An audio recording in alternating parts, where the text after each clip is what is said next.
গর্ভাবস্থায় কমবেশি প্রত্যেকটি গর্ভবতী মাই কিছু না কিছু স্বপ্ন দেখে থাকেন এবং সেই স্বপ্নগুলি একটি নির্দিষ্ট দিককে কিন্তু ইঙ্গিত করে।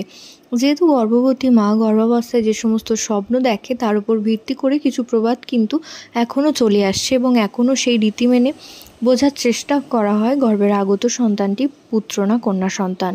তো আজকে কিছু লক্ষণের কথা বলবো গর্ভাবস্থায় যে সমস্ত স্বপ্ন দেখলে মনে করা হয় যে গর্ভের আগত সন্তানটি একটি কন্যা সন্তান আসতে চলেছে।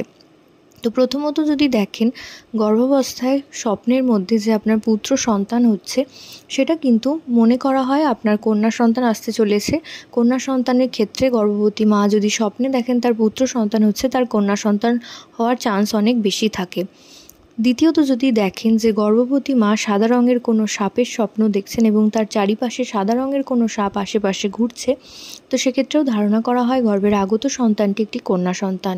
এছাড়াও যদি দেখেন আপনাকে কেউ রূপোর অলংকার দিচ্ছে স্বপ্নের মধ্যে, সেক্ষেত্রেও ধারণা করে নেওয়া যেতে পারে গর্ভের আগত সন্তানটি একটি কন্যা সন্তান। এছাড়াও যদি দেখেন ফুলের বাগানের মধ্যে আপনি রয়েছেন বা আপনি স্বপ্নের মধ্যে ফুলের বাগানের স্বপ্ন দেখছেন, সেটাও কিন্তু গর্ভে কন্যা সন্তানকে ইঙ্গিত করে। এছাড়াও যদি দেখেন গর্ভাবস্থায় গর্ভবতী মা প্রজাপতির স্বপ্ন দেখছেন, সেক্ষেত্রেও মনে করা হয় গর্ভের আগত সন্তানটি একটি কন্যা সন্তান। এছাড়াও যদি দেখেন রাজহাঁস বা হাঁসের স্বপ্ন আপনার গর্ভাবস্থায় যদি স্বপ্নে দেখছেন, তো সেক্ষেত্রেও ধারণা করা হয় যে গর্ভের আগত সন্তানটি একটি কন্যা সন্তান। এছাড়াও যদি দেখেন স্বপ্নের মধ্যে আপনি আয়নায় নিজের মুখ দেখছেন, তো সেক্ষেত্রেও মনে করা হয় যে গর্ভের আগত সন্তানটি কন্যা সন্তান আসছে।